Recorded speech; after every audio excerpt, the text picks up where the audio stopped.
तो दोस्तों नमस्कार, मैं हूं अनिल और रेसलिंग सुपर धमाल में आपका स्वागत है। तो दोस्तों द बीस्ट ब्रॉक लेसनर जब तक आधिकारिक तौर पर रिटायर नहीं हो जाते तब तक WWE में उनकी वापसी की चर्चा हमेशा बनी रहेगी। विंस मैकमैन के वो बहुत ही ज्यादा फेवरेट सुपरस्टार थे और उन्होंने पार्ट टाइम प्रदर्शन करते हुए कई सारे टाइटल जीते थे। पिछले 6 सालों में द बीस्ट के नाम से मशहूर ब्रॉक लेसनर ने money in the bank ladder मुकाबला, एलिमिनेशन चेंबर और रॉयल रंबल जीता है। अपनी उपलब्धियों के बाद भी उन्होंने 2 साल पहले समरस्लैम में कोडी रोड्स के साथ हुए मैच के बाद से रेसलिंग नहीं की है। ब्रॉक लेसनर दोस्तों अभी भी अच्छी शेप में है और उनके सामने कई चुनौतियां भी है। तो ऐसे में आइए जानते हैं ब्रॉक लेसनर वापसी करते ही किसके खिलाफ अपनी राइवलरी की शुरुआत कर सकते हैं। इसलिए वीडियो के अंत तक बने रहें और अगर आप चैनल पर नए हैं सब्सक्राइब करने के बाद ऑल पर क्लिक करें, क्योंकि फ्री है और यहाँ आपको हर प्रकार की रेसलिंग जगत से जुड़ी हुई तमाम जानकारी मिलती है और मिलती रहेंगी। इसलिए वीडियो को लाइक करें, शेयर करें दोस्तों, सब्सक्राइब करने के बाद ऑल पर क्लिक जरूर करें। तो दोस्तों द बीस्ट ब्रॉक लेसनर की बातें हमने देखी, बहुत सारी अफवाहें अटकलें उनको लेकर के सामने आ रही। कभी कहते हैं कि वो WWE की बैन लिस्ट में है, कभी कहते हैं कुछ रिपोर्ट्स में ऐसा बताते हैं कि वो बैन लिस्ट में नहीं है। लेकिन बात करते हैं सबसे पहले कि वो किसके सामने अपनी शुरुआत कर सकते हैं राइवलरी की। तो पहला जो सुपरस्टार है वो है current world heavyweight champion Gunther Brock Lesnar की शारीरिक क्षमता से टक्कर ले सकते हैं। आपको बता दें दोस्तों कि ब्रॉक लेसनर और गुंथर 2023 रॉयल रंबल मुकाबले के दौरान एक दूसरे के सामने आए थे। उस समय दर्शकों ने इस टकराव को देखकर खूब ज्यादा तालियां बजाई। अगर ब्रॉक लेसनर एक्शन में लौटते हैं, वापसी करते हैं WWE में और अच्छी शेप में रहते हैं तो गुंथर एक बेहतरीन चैलेंजर होंगे। चाहे उनके पास वर्ल्ड हेवीवेट चैंपियनशिप हो या नहीं हो, इससे कोई फर्क नहीं पड़ेगा। लेकिन हमने देखा है गुंथर की काबिलियत को, ब्रॉक लेसनर की क्षमता, अगर ये दोनों आपस में भिड़ते हैं किसी भी बड़े प्रीमियम लाइव इवेंट में तो बहुत ही अच्छा होगा। और ये एक ड्रीम मुकाबले की तरह भी देखना चाहते हैं और सभी ये भी देखना चाहते हैं कि ब्रॉक लेसनर के रिटायरमेंट से पहले ये मुकाबला उन्हें देखने को मिल जाए। तो ब्रॉक लेसनर वर्सेस गुंथर। और आपको बता दें कि समरस्लैम 2025 में गुंथर जो है अपने टाइटल को डिफेंड करने वाले हैं CM पंक के सामने। तो वहां पर भी ऐसी संभावना है कि अगर गुंथर अपने टाइटल को रिटेन करते हैं तो ब्रॉक लेसनर समरस्लैम में वापसी कर सकते हैं तकरीबन 2 सालों के बाद और वो जो है अटैक कर सकते हैं गुंथर को कन्फ्रंट कर सकते हैं और चैलेंज कर सकते हैं वर्ल्ड हेवीवेट चैंपियनशिप के लिए। तो दोस्तों बिल्कुल यहां पर संभावना बनी हुई है कि समरस्लैम 2025 में ब्रॉक लेसनर की वापसी हो। सभी ये देखना चाहते हैं कि ब्रॉक लेसनर का रिटर्न समरस्लैम 2025 में ही हो जाए,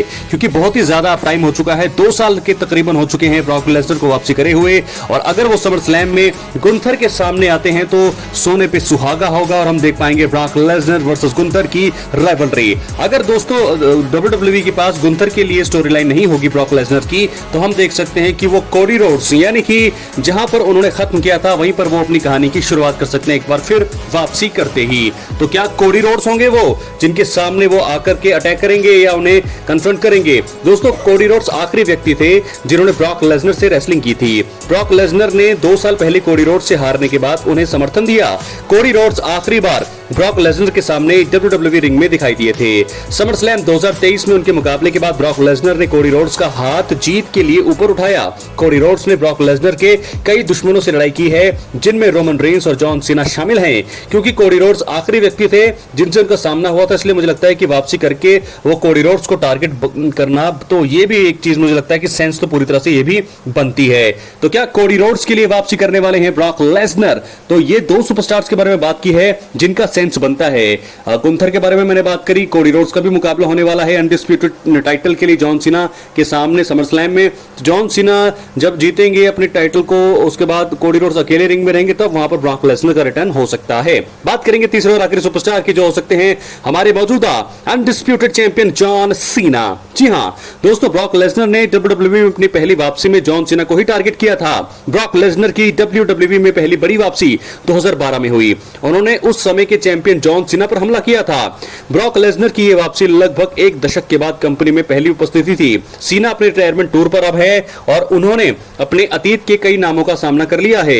CM पंक, कोडी रोड्स और रैंडी ऑर्टन ने 2025 में जॉन सीना का विरोध किया है क्योंकि लेसनर जॉन सीना के सबसे बड़े चैलेंजर्स में से एक थे, इसलिए दोनों के लिए एक और मुकाबला करना तो बनता है। और सभी लोग ये देखना भी चाहते हैं Brock Lesnar versus John Cena एक आखिरी बार, क्योंकि हर बार हमने देखा है कि ब्रॉक लेसनर ने ही डोमिनेट किया है जॉन सीना पर, लेकिन इस बार हम चाहेंगे कि जॉन सीना इस मुकाबले में जीते।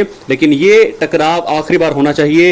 ये बहुत ही बड़ा मुकाबला है, बॉक्स ऑफिस है। John Cena versus the beast Brock Lesnar, क्या होंगे आमने सामने।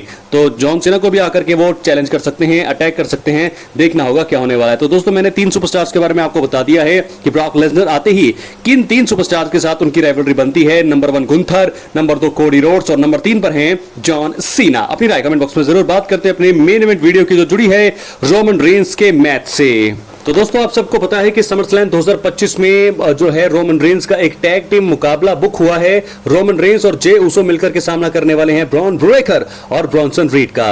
ये एक टैग टीम मुकाबला है और इसमें जीत के फेवरेट तो रोमन रेंस और जे उसो ही माने जा रहे हैं, लेकिन कुछ कारणों से ऐसा लगता है कि रोमन रेंस की टीम को हार का सामना करना पड़ सकता है। इसलिए इस वीडियो में मैं आपको वो 2 कारण बताने वाला हूं जहां पर मुझे लगता है कि रोमन रेंस हार सकते हैं समरस्लैम 2025 में, अगर ये हुआ तो। इसलिए वीडियो के अंत तक बने रहें और अगर आप चैनल पर नए हैं, सब्सक्राइब करने के बाद ऑल पर क्लिक करें, क्योंकि फ्री है और यहां आपको हर प्रकार की रेसलिंग जगत से जुड़ी हुई तमाम जानकारी मिलती रहेंगी।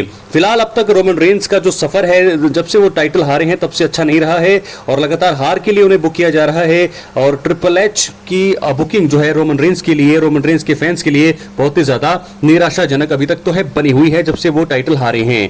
रेसलमेनिया में हमने देखा, रेसलमेनिया 41 में वो किस प्रकार हारे हैं, उस प्रकार लगातार वो उन्हें हार का ही सामना करना पड़ रहा है, लगातार धोखे ही उनको मिलते आए हैं। तो अब देखना होगा कि क्या समरस्लैम 2025 में भी यही एक कारण बनता है।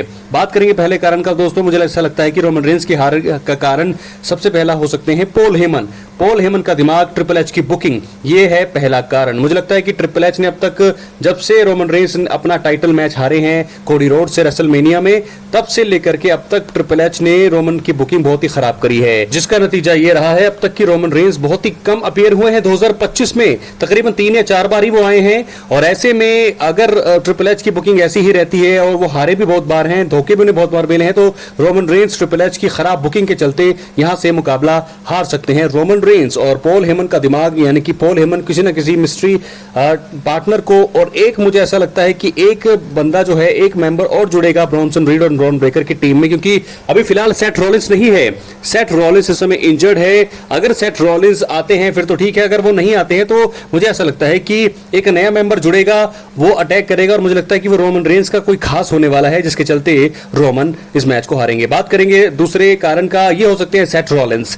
दोस्तों, सेथ रॉलिंस का बताया गया कि वो समय इंजर्ड है और मुश्किल है उनकी वापसी करना, लेकिन वो सेथ रॉलिंस आ सकते हैं, दखल दे सकते हैं मैच में, रोमन रेंस की हार का कारण बन सकते हैं। तो रॉलिंस आएंगे अपने कैश इन, अपने money in the bank brief case से वो अटैक करेंगे रोमन पर। ये चीज रेफरी देख नहीं पाएंगे और उसके बाद 1 2 3 करके ब्रॉन्सन रीड या ब्रॉन ब्रेकर रोमन को पिन करेंगे या जे को पिन करेंगे और वहां से जो है ये मुकाबला जीत जाएंगे ब्रॉन ब्रेकर और ब्रॉन्सन रीड। तो दोस्तों, 2 कारण मैंने आपको बता दिए और मुझे लगता है यही 2 कारण हो सकते हैं रोमन और जे उसो के हार के, क्योंकि इसके अलावा अगर ये मैच क्लीन होता है, अगर ये मैच क्लीन चलता है तो उसमें कोई शक नहीं है कि रोमन रेंस और जे उसो की ही जीत होगी।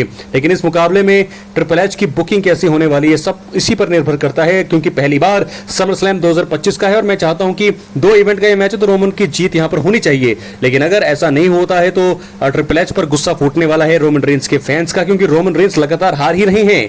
जब से वो 1316 दिन का चैंपियनशिप रेन उनका खत्म हुआ है, तब से उन्हें लगातार हार के लिए ही बुक किया जा रहा है। क्या लगता है आपको, क्या समरस्लैम 2025 में रोमन रेंस की जीत होगी या उन्हें एक बड़ा उलटफेर देखने को मिल सकता है? क्या रोमन की हार हो सकती है? ब्रॉन्सन रीड, ब्रॉन ब्रेकर जरूर 2 तगड़े सुपरस्टार हैं, लेकिन रोमन रेंस और जे उसो में उनसे ज्यादा कई काबिलियत है। रोमन रेंस में तो आप सबको जानते ही हैं। तो दोस्तों, क्या है आपकी राय? अपनी राय कमेंट बॉक्स में जरूर दें। चैनल पर नए सब्सक्राइब करने के बाद ऑल पर क्लिक करें, क्योंकि फ्री है और यहाँ आपको हर प्रकार की रेसलिंग जगत से जुड़ी हुई तमाम जानकारी मिलती रहेंगी। इसलिए वीडियो को लाइक करें, शेयर करें, सब्सक्राइब करें। दोस्तों, इस प्रकार मिलता है अगले वीडियो में, तब तक के लिए चैनल पर एक्टिव रहें, सब्सक्राइब करें। बहुत बहुत धन्यवाद।